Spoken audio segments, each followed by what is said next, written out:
Hakuna Matata. It's our problem-free philosophy. Hakuna Matata. Good enough?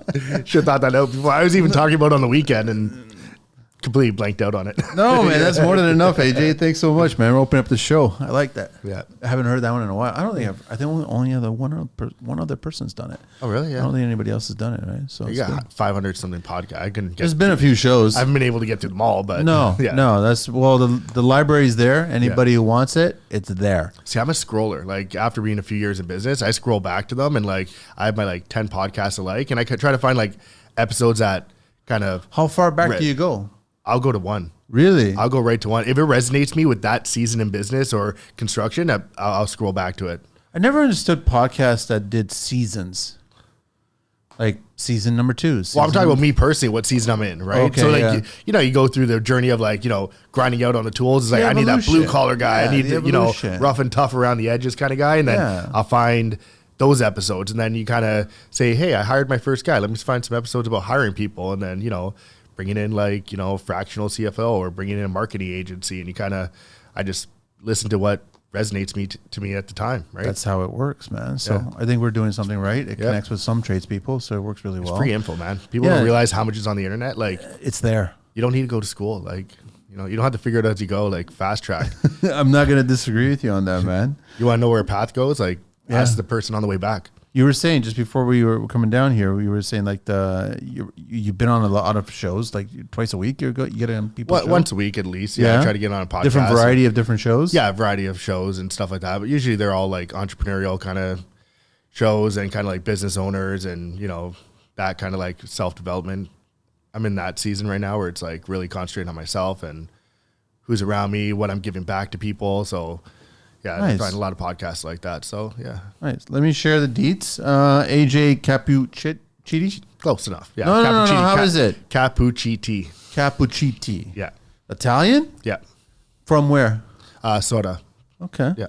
All right. AC Custom. Website is www.ACCustom.ca. And then also is the IG. You can find them at ACCustom Reno Inc. I'm wearing MP precast concrete. I've been trying to get these guys on the show because I respect what they do and the products that they create. And I'm a fan of it because it's actually real product. It's not a finish or faux finish or whatever it is, right? And it looks great. So that's that. Do you dread the office? Are you spending your personal time on paperwork? Join the club. The good news is there's a solution that isn't hard or overwhelming. With SyncedUp's estimating and job tracking software, you can plan for it and hit your profit goals, all while cutting your estimating time by up to 90%. Do you know where your money is going? Are you sure you're even making money? SyncedUp will show you exactly where your money is going with its simple budgeting tool, revealing those cash leaks so you can take back control of your business. Do you wonder if all those payroll hours are making you money or costing you money? SyncedUp tracks your unbillable labor, helping you optimize for project efficiency and ensuring each job is profitable. At SyncedUp, they're here to help contractors thrive, not just survive. Get a budgeting consultation with a SyncedUp expert looking over your shoulder to help you optimize your company's budget for free using the link in the show notes. If you love what you see, you can use the TCL discount and get 20% off on your first 6 months. Annual plan is required. Just click on the link in the show notes to book your call with the sales team and mention the TCL podcast. Check out syncedup.com and at SyncedUp on IG to level up your business. Choose Dahl for your plumbing needs and discover the peace of mind that comes with their unwavering reliability and exceptional service. Experience the Dahl difference and join the growing community of contractors who trust in their expertise and rely on their products. Check out Dahl at www.dahlvalve.com and on social at dahlvalve. Hey architects and builders, do you want to stand out from the competition? Fraser Wood Siding has your back. Fraser Wood Siding is a leader in pre-finished wood siding. They manufacture beautiful pre-finished wood siding using only the highest quality PEFC certified Canadian softwood. Fraser Wood Siding is available in 17 profiles and unlimited colors. Fraser Wood Siding is available in 17 profiles and unlimited colors. Supplied by the global leader in paints, Sherwin-Williams. Whether your design taste is classic, contemporary, conservative, or bold, they've got you covered. They'll gladly match the color of any paint manufacturer and send a sample on an actual piece of Fraser Wood Siding in just a few days. Visit their website at www.fraserwoodsiding.com and reach out about your upcoming projects to benefit from their industry-leading lead times. Fraser Wood Siding. Get inspired. Looking for cutting-edge solutions for your spray foam needs? Look no further than ACCustom Specialty Chemicals. With a remarkable track record spanning over 3 decades, ACCustom stands as an industry-leading supplying contractors across Canada with top-grade closed-cell, open-cell, and specialty foam products and accessories. Experience hassle-free spraying in both summer and winter with Insulthane Extreme, Canada's groundbreaking HFO closed-cell product. Time is precious, and we know it. Optimize your efficiency and avoid downtime by choosing the best products with the best technical and customer support. Elevate your spray foam game today with Insulthane Spray Foam products by ACCustom. Give them a try today. Visit their website at www.ACCustom.com or give them a call at 1-877-787-2436. This podcast is brought to you by Redmond Distributing, a proud family-owned and operated HVAC supplier, serving Ontario for the past 22 years. With warehouses conveniently located in both Mississauga and Ottawa, they specialize in providing premium HVAC and hearth equipment across the region. Redmond Distributing is committed to supporting HVAC businesses with their dedicated customer service, reliable warranties, free training sessions in their operational facility, inventory management, and free delivery to most locations in Southern Ontario. For a partnership with true HVAC equipment specialists, choose Redmond Distributing. Explore more at www.redmonddistributing.com. And now, okay, where do we begin, AJ? Like, where do we? Where your podcast? How many years? How many years have you been in construction? Let's start there. In construction, since I was first time I walked on a construction site was the summer between grade 7 and 8 with my grandfather. What was his trade? He was underground utilities, so civil construction. Okay. So a lot of hydro lines, gas lines, stuff like that. So the site that you jumped on, was it a public site or was it a private site? It was a private site, like developers. So developers for like new homes and stuff like that. Oh, okay. So we're And putting he in was new doing the gas underground? line. Yeah, all the underground and Okay, stuff. all right. It sucked, but I was making money, man. Like I was like Grade clearing 7, grade 8. How old are you? Grade 7. I'm done. 13, 14. And it wasn't like come to work with grandpa when you want. It was like No. go with This is them a job. Monday to Friday. Yeah. And from the beginning, I was like, oh, I hate school. I love this. I'm making money, right? And I think my first week, he's like, hey, go over there. We got to find the gas line. Start digging a hole. I'm like, all right. He goes, when you see the yellow pipe, he goes, you stop. I swear to God, I dug for 3 days. He did? comes back and he goes, there's no gas line there. Go to school. And I'm like, I dug like a 4-foot hole, like over and over. Did he want to just see that you could dig, or? No, it was immigrant Italian grandfather wanted better for his grandkids. So it was kind of one of those like, you don't want this, go to school. Kind of, it's that mentality, right? Okay, all right. But I stuck with it. And then when I was like 17, went full time with it, did that for like 10 years, went to the union, got my full credits by the time I was 10 like, years of what? Like the underground utilities. all the underground utilities. Yeah. And then did you union? No, I was unionized the whole time through. Okay. And I had like my full credits by the time I was like 32 or something like that. Full pension from the union and stuff. Wow. And yeah. But I put in a lot of hours. Like it was like Of 6 course. days a week, 12-hour days all the time. And then well, after 10 that, hours. But after that decade, what'd you get into? Then I moved into custom carpentry. And from there, Completely different than underground. I did a little bit custom carpentry through the summer, like through the summers or during right out of high school. I did like a year and a half of custom carpentry there, and I always loved it, right? And I always liked like angles and math and stuff like that.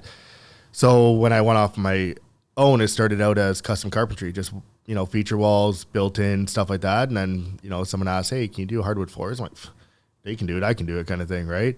But then I got fancy with like borders and designs and medallions and stuff like that, and that rolled into, "Hey, can you do the whole main floor and take out this wall?" I'm like, I can call a framer, we can figure it out, right? Did you do the flooring site finish as well too, or was it all pre-finish? No, it was all pre-finished. It's all pre-finished. Yeah. Okay, yeah. Yeah, and then it rolled into, can you do a bathroom or can you do this? And I started calling, finding a plumber and finding an electrician. And I've always been adamant there's a person for every job. But where were you finding the leads? I'd get called for a custom flooring job, and they're like, "Oh, I'd love to like." No, but the trades.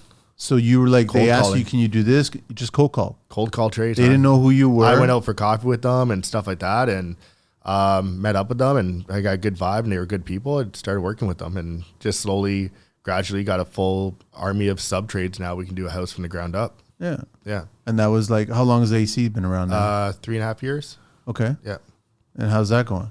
Good. I'm loving it. 3.5 years. So you're basically a COVID company again. I literally quit my job. I think it was a Tuesday before COVID hit. And I was told my wife, and we had an agreement, like I was going to go off my own. That was and we had like, it was already in the cards. We had a little kind of like a nest egg building up and say, okay, end of this year, we're going to do it. And then one day on the job site, I remember we were just over digging something. And I was like, I'm too smart for this. Like, this is just BS. Like, I'm done. Right. Went back to the office, said, I quit. And he's like, okay, I know you're frustrated. Go on EI, this and that. I'm like, nope. I go, I'm done. No EI, no nothing. Sink the ship, learn to swim kind of thing. Wednesday, it was bad weather, so I told my wife I was staying home from work. And then Thursday, I'm like, I quit my job. Oh, you didn't tell her the first No, time. and then she's like, the world shut down. I'm like, what do you mean the world shut down? I go, the world can't shut down. She goes, have you ever, like, COVID? I mean, do you not watch the news? And I'm like, what's this COVID thing? I looked around. She goes, you can't do any work. You can't go in people's houses, this and that. I'm like, I guess we're going to figure it out now, aren't we? So I got to give her credit. Like, I was a typical trades guy. And just blinders. Like, just go. Yeah, and you know what I mean? Like, I go for wings and beers with my buddies at the time, and like if I say I was gonna be home at like 9, I'll be home at like 11:30 in a cab, right? Kind of guy. So I'll give her credit for putting her trust in me, but she knew I was a hard worker, so she's like, I had no doubt you were gonna make it. But looking back at it, I'm like, I don't know if I'd trust myself. Like, so how did you get over that hurdle of you can't get into people's homes? Well, I had some side jobs booked up, and that's when it was kind of getting too much. Where it's like I was working at the underground construction company throughout the week. If we had a rain day, I'd catch up on a job, or weekends I'd work like side jobs, stuff like that. And it was one of those, like, I have enough work where I can keep going. So we had like things in line and contract signed and stuff like that. And then just slowly snowballed from there. Right. So yeah, step by step, and slowly just kept building up. And so now how's this last year been? Because now we're out of the COVID years and high prices of material and all that crap. And now we're kind of stabilizing, right? Yeah. And I made some different choices at the beginning of this year. It's because I found during COVID, like, I got caught up in the rat race of trying to keep people happy and, you know, trying to get things done and stuff like that. But as a new business owner, especially the first year, it was one of those like, oh, I need, 7 months of work booked, and I need this and I need that. And so I started stacking some cash. And this year was the first year where it's kind of like, no, we're going to select our jobs. We're going to choose what we do. We're going to work with specific homeowners. We almost turn the tables where it's like, you want the work, but it's kind of like, I'm not going to get in over my head, because you don't want to get slow. Like, especially as a general contractor, like, it's hard competing with, you're stuck between home builders and you're stuck between handyman. Yep.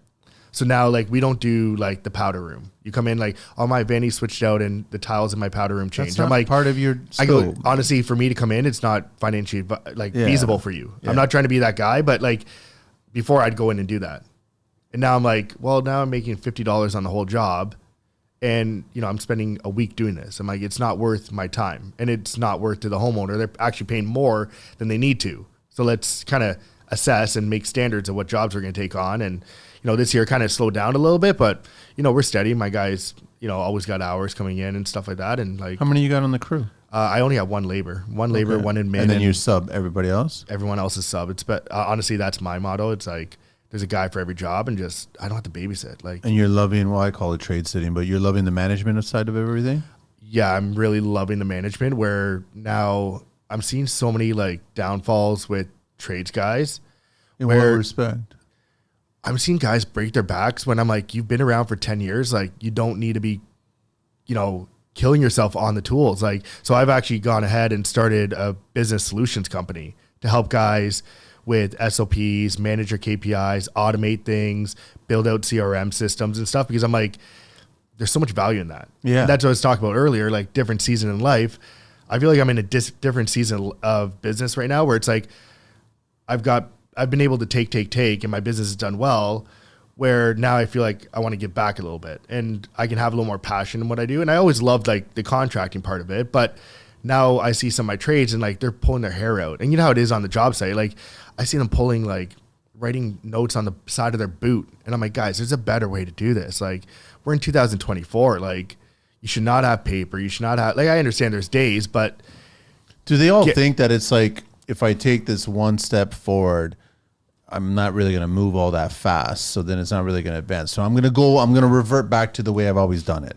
that's a big thing. And I find a big thing holding back, I guess, tradesmen that run their own business is spending money. They don't realize like on that what stuff like an admin part-time.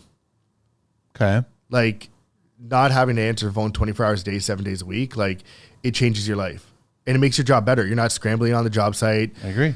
How does that client feel when you're supposed to be doing a job for them and you're on the phone for 15 minutes and, you know, your laborer, your apprentice is inside doing the work and they're like, well, you know, I'm paying for an electrician. I got an apprentice doing it because you're sitting on the phone. It's kind of like, I know it doesn't matter who's doing the job as long as it's done right, but clients don't look at it like that, right? Like when I brought on an admin, it changed my life. Like it really changed. A lot of guys are like saying that. They're saying the moment that you got rid of all that responsibility, it became someone else's. You had free time to do a bunch of other stuff that was far more valuable. And customer service gets better. Yeah. Like someone tries to call you, they don't hear a saw going off in the background. I'm sorry, I can't hear you. What are we going to do with this? What are we going to do with that? It's like, send an email. This is my admin. She deals with the day-to-day. Send an email. They get a response right away. That's professional, this, that. Like, so what's that costing you to do that? To set someone up like that for your business? Right now, we're trying to build it out per the contractor, what you need, right? So we can range from a one-time setup fee of $1,500 and we'll kind of build out some SOPs and stuff for you. So you have like, in our business, we have someone inquires about an estimate. It goes to the admin. They fill out the form. It's sent immediately. 3 days later, they get a calendar in, or 3 hours later, they get a calendar invite. They set the appointment. They get a reminder one day before. So they're like, even if your admin quits, the next person can look at that chart and say, that's what I do with that. It's a simple SOP, right? But I talked to so many guys and they don't even know what an SOP is. And I'm like, because they're one-man shops. They're one-man shops, or they have two guys with a second van, or you know, and their head's buried in the business, right? And I'm like, I get it, and I can respect it. And I know some guys just don't want to get off the tools, but you also have to be honest. Like, are you going to do that until you're 65? And you shouldn't be doing that till you're 65. Why do you start a business? Why do you get into trade? So you start you a can business bank money and you buy back your time. Exactly. That's exactly what it is, right? Yeah.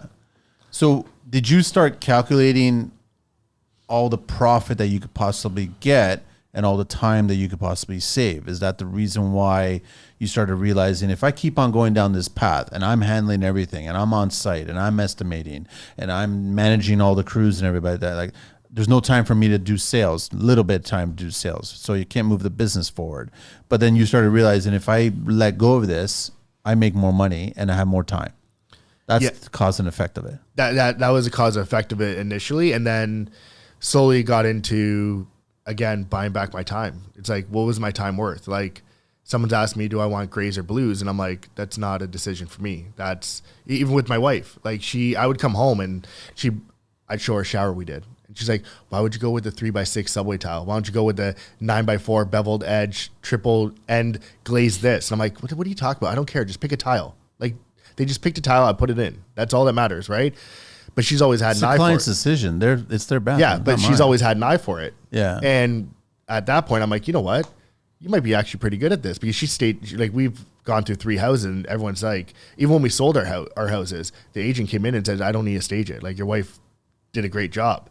So one year at Christmas, I just handed her an envelope and said, I just signed you up for college. Go back, get your interior design license and come work with me full time. So she does all my design work full time. Nice. And again, that was like delegating, right? And that's another SOP where it's like, I get signed on for the project. Here's a form. My wife takes it, builds it out with the client. All your selections are there, just like a builder, right? And you're almost getting the builder white glove service, but from a contractor through renovation, right? But you're getting a little bit better service than you are with a handyman, where he's calling you at Home Depot saying, hey, this one's on sale. Like, which is not the best way to go. It's not, right? So what do you handle? I mean, it's always great to set up these systems and have it all easily navigating through, right? Yeah. But what happens when you get a client that just becomes a dick, and then they start becoming difficult at that, and they try to get off the path of the systems? We try to draw straight, like, solid lines, what's going to get done, what's not going to get done. So when we estimate your project, I'll estimate it from start to finish, because we've had that, we'll do demo ourselves. Well, my Uncle Paul can do it. Okay, and then Uncle Paul gets drunk on Friday and doesn't get it done on Saturday. And I tell them we're going to start the following Wednesday, so like this needs to be done. So when that happens, it's kind of like, well, I quoted you on demo. You know how much you're going to pay, so now my demo team's going to come in. So it's like, you don't get it done, I'm going to get it done. So if they want to start like picking their own material, I say, this is your square footage. It has to be there on that date. If not there, it gets postponed. Next time he's available is the time he'll come back. And it sounds harsh, but it runs efficiently. It's just keeping them on track, right? Well, but the problem is that they have their own circle of friends. They have their own research. They have all that stuff that's variables to you, what they agreed. Yeah. Price-wise. But even with like red seal trades where it affects my permits and stuff, I tell them like, we'll get to the point, everybody knows an electrician. And someone's like, I'll bring in my own electrician. I'm like, okay, when the electrician starts, right? We do this more for like referrals or like friends and stuff. Okay, you have your own electrician, great. When it's time for electrician comes in, we send you a final bill. We close out the project. We'll send you an email, a promise to return. When the electrician's done by this date, we'll come back and we'll open a new invoice. So God forbid your electrician screws something up or anything, it's on you. It's not during our project. It's not, because even like a lot of guys don't realize over 50 grand, you got to register with the Ministry of Labor for a notice of project. No, of course. Yeah. But a lot of guys aren't doing that. Guys aren't even pulling permits anymore. Backtrack a little bit, AJ. So what do you mean red seal was affecting your permits? Well, I'm saying if I need to get inspections or something done. So like if I need an ESA permit, they're like, I have my own electrician. Who's saying that? The client? Say the client does, right? Well, no. Then the client has to open up their own ESA, and ESA offers that. The client can open up their own permit. But the reason I close out my invoice is so they can't turn around and say he's on the project too. God forbid they get an electrician that's not certified or something like that. My project. Are you still entertaining that? Because I find a lot of contractors don't want to entertain that. It's a variable that is going to affect your deliverables. That's why I'm saying it. To an extent. Yeah. If you gotta understand, Orangeville is like a small town. So 90% of the time, I know the electrician, I know the drywaller, I know the plumber. What's the motivating factor behind the client saying, I know a guy? It's money. Yeah, it's finalizing. They want to save some money. They want to save some money, going with right? somebody that they know. Yeah, and I've had projects where, like, for instance, they're like, I've always used this electrician in town. That's the only electrician I've ever used. I know him personally. I've worked with him. He's been on my projects. He's one of my electricians I'd call tomorrow. Right? He's not the one I was going to assign to that project, but I'm like, yeah, no problem. Go ahead with them. And they're like, we'd like to pay him directly. Whatever their deal is, I don't care. But you're going to get a final invoice before he starts, and you're going to get a new invoice opened up when he's done. So I can do a site walkthrough, make sure he didn't drill through a bunch of LVLs and stuff like that. Like anything that happens in that process. I like that you're closing one and opening up another. It's liability. That's what it is. It's 100% liability. Yeah. You're covering your ass at that point. Yeah. Yeah. And I can say, no, my project date ended this day. And it started that day. Yeah. So even if the Ministry of Labor comes around, right? Because we do a lot of like full house guts and additions. So, neighbors tend to call, and people in the neighborhood. Everybody. I know, but I had to protect myself. Of course it is. I have paperwork saying no. Our agreement was they're going to bring in their own trade. My project ended on this day, and we're opening a new project as of this day. So why don't they just go with you and your team? Are they really saving in the end? Because now you probably, realistically, you're adding time to schedule. Now that we've built kind of like a brand, like Dufferin County, yeah, I find a lot of them it still has that small town feel, and a lot of it's loyalty. You know what I mean? So it's like, okay, I know. So they have their community groups, they have their networking. Yeah, and sometimes it's a neighbor, right? Yeah. Like this is what I'm talking about. Like the electrician literally lives 2 doors down. So I'm like, okay, I know him. I've worked with him. He's been on my jobs. He's a great guy. Like, I have no problem working with him. Okay, we'll do it. So you getting into construction today, would you change anything? Would it be different than when you got in? No. I think every step along the way, I either learned something or it helped me develop for something else down the road. But you were looking at efficiencies, and you were looking at trying to figure out how to streamline this, right? Yeah. Because obviously the majority of the stigma, the construction industry doesn't do this. The majority of them. They're always trying to catch up to what they have. And as long as their book is full, their week is full, we're making money. That's not the truth, but we think we're making money. But you weren't looking at it that way. No, I will spend every dime I have to be more efficient. Like I will literally be that guy where right now I'm in 2 different masterminds and you pay monthly for them. And like people make jokes like you pay for your friends. It's like an ongoing joke. No, you're paying for knowledge. People don't see that because I like get on calls with these guys, just new member to the group. Yeah, let's just get on a call, get to know each other, stuff like that.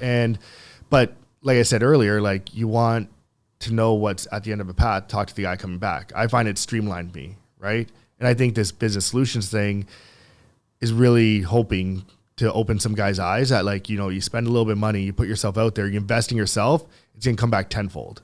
Like now with my business, I'm off the tools. I'm, you know, like, because I used to do all the finishes myself. But going into the business, you already knew that was going to be one day. That was a goal, yeah, to get, and that was like the long-term plan, right? I didn't know how I was going to get there, but I'm like, people are doing it. So it's got to be possible. Just how do you do it, right? And that's how I've kind of structured the way I've gone about it. And I'm hoping to give that to other people, because like I see some, even like you become friends with these trades, right? You see them breaking their backs. They're like, I just had a friend who just broke up a partnership in his business. Say, I don't know how I'm going to handle all this. I'm like, let's jump on a call. Let's chat it out. You know, I'll do what I can, and I'll just give you some suggestions. If you like what I do, then, you know, we can talk about it, right? And not to make a sale, but I'm like, you're literally running around like a monkey with your head cut off. And this can be so much more efficient. Like you can have someone deal with everything you think you can deal with. And that's a big thing too, is I'm sure you see it. It's like, no one else can do it but me. Yeah. And I always hear like, no one can do this, or no one can answer the phone and deal with my clients. No one can, you know, do customer service like me, or no one can quote for me. I'm like, every tradesperson does that. I know, right? But if I can quote a whole house and create products and services with plug and play numbers for literally foundation to the last shingle on the top of the roof, you can do it for throwing in some pot lights or changing a toilet. Like, why do tradespeople have such a hard time letting go of that? Like, they just don't realize that you learned those skills at some point in your life. Someone else is going to learn those skills.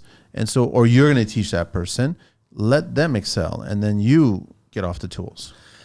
I think a lot of it has to do with the circle they're in. Like trades have this mentality where they're rough, tough, rough around the edges, blue collar.